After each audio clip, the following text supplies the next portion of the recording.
Кожна розмова з ним – це хороша розмова. А потім, на жаль, бомба. Залишити американські повітряні сили в небі України як частину гарантії безпеки. Хіба ці американські льотчики також не будуть у... Я маю на увазі, ти не знаєш, що таке гарантія безпеки, тому що ми навіть не обговорювали її деталі. І ми побачимо. По-перше, Європа надасть їм значні гарантії безпеки, і вони повинні, тому що вони там.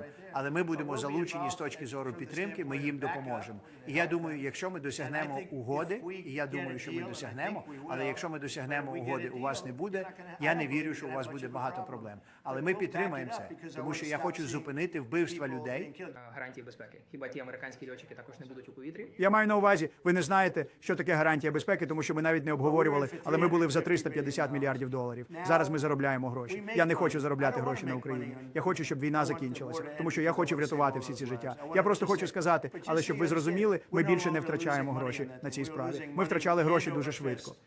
І тепер ми не втрачаємо гроші. Тепер ми продаємо зброю, тому що НАТО погодилося завдяки мені підняти до 5%. Вони мали 2% і не платили. Тепер у них 5% і вони все оплатили. Отже, у них є трильйони доларів і вони дають нам ці гроші. Але я дійсно хочу, щоб війна закінчилася. І ми це отримаємо в... Якщо чесно, я не звинувачую Україну. Я маю на увазі, якщо вони прийдуть і попросять 100 мільярдів доларів, то вони їх отримають. Але ми не... По-перше, чи розмовляли ви з Путіним з минулого понеділка? Яка у вас розмова? Звісно, ви знаєте, кожна розмова, яку я маю з ним, це хороша розмова. А потім, на жаль, бомба завантажується в Київ чи кудись, і тоді я дуже злюся через це. Я думаю, ми закінчимо війну. Це важко. Я думав, що семи, які я вирішив, це буде найлегше з групи. Бачите, ніколи не знаєш, що станеться. Ви на війні. Дивні речі трапляються на війні. Факт, що він поїхав на Аляску, в нашу країну, я думаю, був великим заявленням, що він хоче це завершити. Це було нелегко для нього поїхати на Аляску, знаєте, для нього приїхати сюди. Але той факт, що він з'явився в дуже успішний, це був дуже успішний день для інших речей. Тому що, знаєте, ми також говоримо про ракети, ядерну зброю. Ми говоримо про багато різних речей. Ми говоримо про обмеження ядерної зброї. Ми залучимо Китай до цього. У нас найбільше у Росії друге місце, а Китай третє. Але Китай значно відстає, але наздожене нас за 5 років. Ми хотіли б денуклеаризуватися, це занадто велика сила. І ми також говорили про це. Це частина цього, але ми повинні закінчити війну. Ми хотіли б денуклеаризуватися. Це занадто багато влади. І ми також говорили про це. Це час. We thought it was only appropriate to present you with an honorary United States Marshal Service badge. And this badge comes with this little item right here, which is a handcuff key, Mr. President, because you continue through your policies and your efforts with your staff to unhandcuff law enforcement officers all over this nation. And I can tell you personally that they thank you for that. Thank you. That's beautiful. So you can continue unhandcuffing law enforcement. That's a very great honor. I'll save that and put it someplace up, which is important. Thank you very much, Gary. I appreciate it. Thank you very much. Really nice. Thank you. That's very nice. Thank you. Well, we love those people. They're brave and they love our country and they don't want to see it. Do you know how many people volunteered for this job? And before I ask the VP to say a few words, because he feels very strongly about it, I think it's very important, Pam, that when we do this, that a state they come and ask us. I mean, I see Pritzker saying, we don't want them. In the meantime, his city is being shot to hell. And they do that politically. And they probably do want it. If we didn't go to Los Angeles, you would literally have had to call off the Olympics. It was so bad. And the sheriff and the law enforcement people, but the sheriff said, and he came out very strongly, he said, if we didn't have these people, we were not able to control it. Now, 4 days later, after we had it totally under control, we did that quickly. He changes to it a little bit. Well, I think we could have done it. You know, they were dead. If we didn't send in the troops, Los Angeles was dead. The Olympics was gone. The World Cup was gone. Everything was gone. We did a great job. And Newsom, we got he's an incompetent governor. But I think people should want us to be there, because otherwise all they'll do is complain as we do our job. So we'll have to think about that, okay? We go in, like in Washington, we go in and the people that are here that have been doing, I don't want to say terrible because she happens, you know, she's a nice woman, yes. I don't care about if she's nice, you know, I really don't care. I want her to do, I'd rather have her be horrible but do the job. But we come into Washington and we have the 11 best days they've had here in 2 centuries. I mean, they've never seen anything like it. Let's go 2 decades.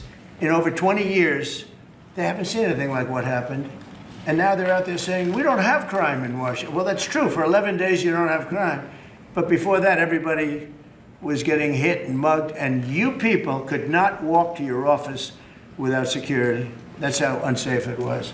So I think we should really let them have their city, let their city go to hell, and when they come and beg us to help. The only problem is we want to save it for the people, because the people want us there. The people here, 95% of the people here want us. The real people, not the people you find on, I don't know where you find these people. You have one person that has a broken nose. Where'd you get it? Well, I was mugged. Good. Do you want to see Trump here with? No, I don't want. The woman has a broken nose. She got mugged. But she's saying she doesn't want any protection. It's all made up fake news. It's just fake news. I don't know where you find these people. Anyway, would you say a couple of words, please? And then I'm going to ask JD to say something. You have done an unbelievable job in a short period of time. Thank you, Mr. President. Highly recommended by you know who, right? Yes, sir. Do you want to say his name? Mr. Youngkin, Governor Yes, sir. Youngkin. Yes, sir. We stole you from Governor He called Youngkin. me. right. He called me. Glenn Youngkin called, and he said, "I have somebody who's really fantastic." And based on that recommendation, here you are, and you've done a fantastic job. I appreciate it. Thank you, Mr. President. Thank you. Go ahead. The men and women of the Metropolitan Police Department are back. They enjoy doing their job again. They feel the ability to go out and be law enforcement officers. They feel that they're connected to their communities again. They are making a difference. Thanks to you, Mr. President, and our federal task force, you are making D.C. safe once again. Thank you, sir. It's going to get better and better. Well, it can't get much better. There's no crime. I read where crime's down 89%. I said, really? Who are the 11%? Okay? There's no crime. JD, please.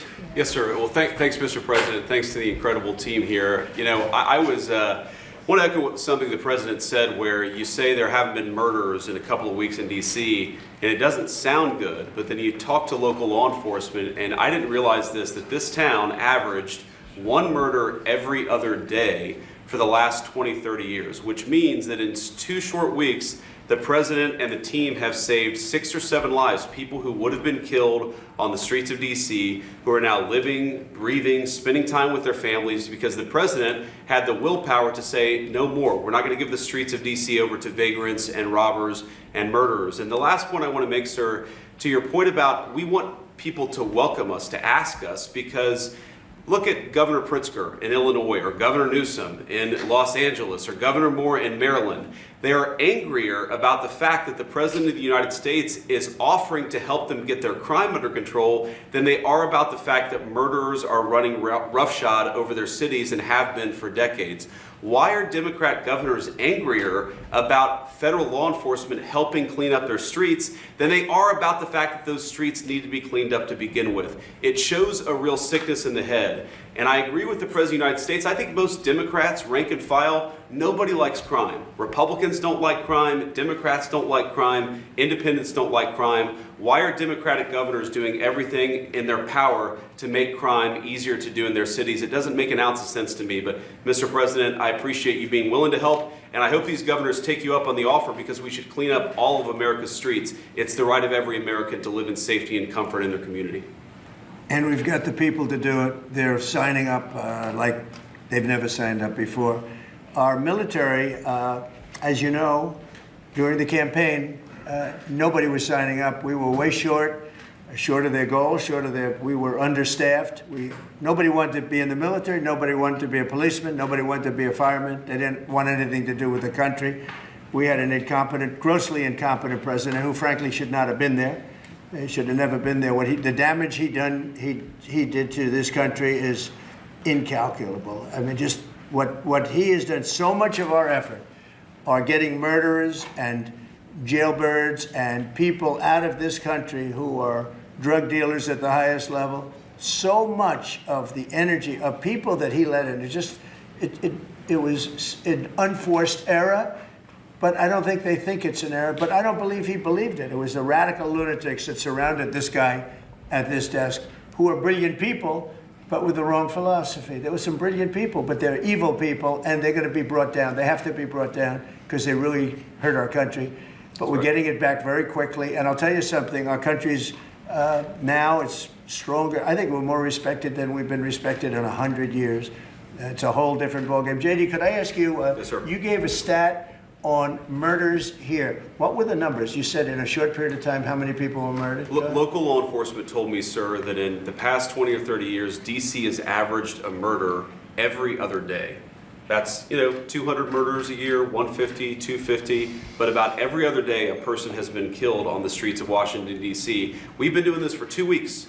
0 people killed. That's real lives saved that the media and frankly the entire Democratic Party should be saying, thank you for saving lives instead of attacking the President of the United States for doing so. You know, when a person, unfortunately, will probably happen at some point, when a person's murdered in D.C., it's going to be the biggest story maybe in history. Right? Yes, sir. Somebody was murdered in D.C. Trump is failing. No, we're not failing. We have a safe city. This is maybe the safest city in America right now. That's how good it is. And it would be nice to be appreciated. These people eventually, they're going to have to be appreciated for what they're doing. And they're going to have to be appreciated by the officials that are really happy when we go in because they've lost control of their place. Steve Miller, please say a few words. Thank you, sir. So just to, first of all, follow up on what the Vice President said.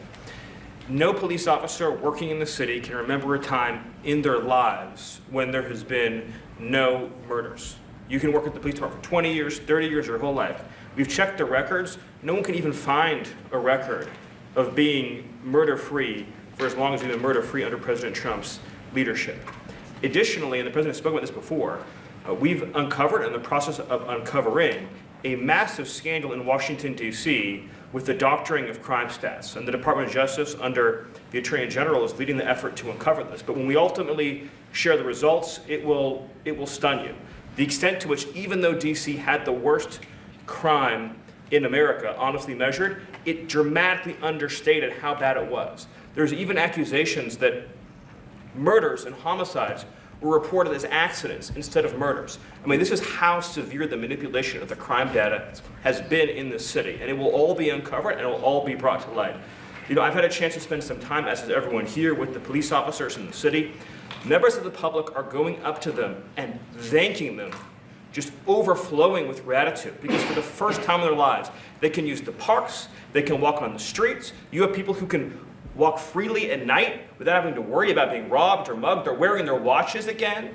They're wearing jewelry again. They're carrying purses again. People had changed their whole lives in this city for fear of being murdered, mugged, and carjacked. It is a literal statement that President Trump has freed 700,000 people in this city who were living under the rule of criminals and thugs. And the last thing I'll say is that under the efforts of Terry, to my left and many here, what they found also is that the street criminals here in Washington, D.C. were doing business directly with the transnational criminal cartels, the foreign terrorist organizations. So not only was the city being run by these criminal thugs, but they were working with some of the most dangerous terrorist organizations on the planet to traffic weapons and drugs into this city. And what we are uncovering every day is shocking to us, and we look forward to sharing all the results with you. But President Trump, your leadership has uncovered some of the great public safety scandals of our life, and now because of you, people are safe and free for the first time ever in this city. Thank you very much, Steve. You know, in Los Angeles, Beverly Hills is, a great place. I have a house there. I had a house there. I used to spend a lot of time there. And a great place. Do you know that I have friends, they leave their trunk open for their car because they know they're going to be vandalized. They don't want the trunk ripped off in order for them to steal what's in the back. They leave the doors open so when they go in to steal the radio or whatever they take, that they don't rip off the door. They leave the doors totally open so the criminals, when they go and open the door, they don't have to break the windows and kill the car in order to steal whatever it is in the car that they're looking for. And that's at a level that nobody's ever seen before. Nobody lives like that. I have another friend, he has a garage, and in order to save his garage door, he leaves it open so that people can just walk into his garage, take whatever they want, and leave. But all the cars are, so many cars, I've been told this by many people, stars, big people, they leave their doors open so the doors aren't destroyed by these criminals. All over Los Angeles this is taking place. And you know that. I mean, you've heard that. Christy, could you say a few words? Sure. Well, Mr. President, I think one of the most impactful statistics that you used today was of the 1,000 arrests that have happened already so far, 439 of them were illegal criminals, which means they never should have been in this country to begin with. That they were in this country, invaded over our southern border or our northern border or maritime seas, and then they committed crimes against the American people. So by getting those individuals incarcerated, we've stopped those violent crimes from happening here in the city. And sir, they do. Exactly like Stephen was talking, they have ties to cartels. They have networks across this country in other cities. So by what you're doing here is going to have a ripple effect in Miami, in Chicago, in other cities, because you're grabbing those networks and giving us information and targeting information to go and get more criminals across this country. So thank you for the work that you're doing. We have ICE and CBP, Federal Protective Services, Secret Service, HSI, all of our officers are working with all the other agencies every day here in DC, and they're so proud to have this kind of partnership. So they're so glad that you're letting them do their jobs again. And I don't know if you've heard, sir, but the recruitment campaign for ICE, when we were going to hire 10,000 new officers, we've got over 130,000 people that have applied and raised their hands and said they want to work with ICE. So no matter what the fake news says or what the media says about ICE not having support, they've got incredible support from the American people. People want to join them and help them do what they're doing to make America safe again. So thank you for the I was going to say that our recruitment drive, so it was dead. During the campaign, they couldn't get, every story was the Army can't fill up, the Marines, none of them could fill up. They were way behind. We couldn't get anybody to go into the military, couldn't get any police. We've just set records on everybody wants to be in, everybody wants to go in. And we're taking incredible people. I mean, the level of, you know, because of the Supreme Court, it's based on merit. It's all based on merit now. It's not based on anything else. You got to, if you need strong people, you have to get strong people. It's all based on merit. But we're setting records in the Army, Navy, Air Force, Marines, the Coast Guard. One of my favorites, because I happen to have created it, Space Force. We're very proud of Space Force. It's amazing what it's doing. We're leading in space now. China was killing us. Russia was beating us. China was killing us. We're now killing China. We are leading in space by a lot because of Space Force. So we're very proud. But everybody wants to go in. We went from not, and you know how bad that is for the spirit when every story that you were writing a year ago was that nobody wants to go into the military anymore. And if you're in the military, you know how deflating that is? You go and be a family. Nobody wants a job that you have. Well, now it's the opposite. Everybody wants to be there. And that includes police and fire and everything else. You're doing a good job. Thank you, sir. You're stopping a lot of wars. just the presidents we're stopping. We've stopped 7 wars. And really, the number is actually 10. We're not including a couple, and we're not including in there what we did with Iran, stopping their nuclear play. They would have had within a month or two, they would have had a nice big nuclear weapon to use. That's not going to happen. That won't happen. Pete, go ahead, please. Yes, sir. Well, Mr. President, thank you very much for your leadership. And the Defense Department is proud to be a part of this task force. Just like we have been down at the southwest border,